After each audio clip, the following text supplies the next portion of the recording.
बिस्मिल्लाहिर्रहमानिर्रहीम। तमाम देखने वाले हज़रात को अस्सलाम अलैकुम। उम्मीद करता हूँ कि आप सब खैरियत से होंगे। आज का जो हमारा टॉपिक है वो है SKM 40 mg।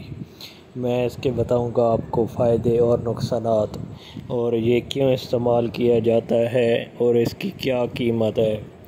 तो दोस्तों, वीडियो में आगे बढ़ने से पहले आप मेरा YouTube चैनल ज़ैन कुंदी प्रोडक्शन को सब्सक्राइब कर दें ताकि मज़ीद मेडिकल की तमाम तरह इन्फॉर्मेशन आप तक बआसानी पहुंच सके। दोस्तों, हर चीज़ जो अल्लाह ताला ने पैदा की है उसका कोई ना कोई मकसद होता है। वो बाज़ बंदों के लिए फ़ायदा मंद साबित होती है और बाज़ के लिए नुकसानदेह। तो दोस्तों, मैं आपको अपने तजर्बे की बिना पर इस मेडिसन की इन्फॉर्मेशन दूंगा, लेकिन कोई भी मेडिसन इस्तेमाल करने से पहले आपको डॉक्टर से मशवरा ज़रूर करना चाहिए। तो टाइम ज़ाया किए बगैर चलते हैं आज की वीडियो की तरफ। दोस्तों, ये है SKM 40 mg। इसमें 20 mg भी होती है और इसमें SKM 40 mg इंस्टा साशा भी होता है और इसका SKM 40 mg का इंजेक्शन भी होता है। दोस्तों, अगर आपको हल्का सा मैदे का इशू हो तो उसमें आपको SKM 40 mg इस्तेमाल करना चाहिए, क्योंकि ये मैदे के बहुत ही बेहतरीन कैप्सूल हैं और इसको बनाने वाली जो मैन्युफैक्चरिंग है वो कंपनी वो HiQ है।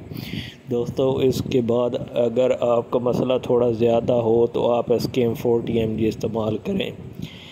और अगर आपको फ़ौरन हल चाहिए, मसलन आपने कहीं होटल वगैरह से खाना खाया है या बाहर कहीं पार्टी से या शादी ब्याह पे कोई खाना वगैरह इंसान थोड़ा बहुत ज़्यादा खा लेता है तो जिसकी वजह से जलन और बदहज़मी सी हो जाती है, तो उसमें आप SKM साशा भी इस्तेमाल कर सकते हैं। और बहुत ज़्यादा एमरजेंसी के हालात में ये आप किसी भी अस्पताल में जाएंगे तो आपको पहले इस SKM 40 ही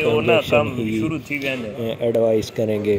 तो दोस्तों, इसके इस्तेमालात जो है ना वो हैं, आप सुबह शाम भी कर सकते हैं अगर ज़्यादा मसला हो तो, वरना एक टाइम से ही बेहतरीन हल निकल आता है। तो मेडिसन के मामले में जितना कम मिकदार में इसको इस्तेमाल किया जाए ये उतना बेहतर होता है। मिसाल के तौर पर अगर आपको 20 mg की ज़रूरत है तो आप 40 इस्तेमाल ना करें, और अगर 40 के है तो आप इंजेक्शन इस्तेमाल ना करें। तो इसी तरह अगर डोज़ का जो मामला है तो अगर आपको एक टाइम से फ़र्क पड़ रहा है तो आप दूसरे टाइम इस्तेमाल ना करें, दिन में एक ही बार इस्तेमाल करें। दोस्तों, हम आपको अपने तजर्बे के बिना पर इस मेडिसन की इन्फॉर्मेशन दी है।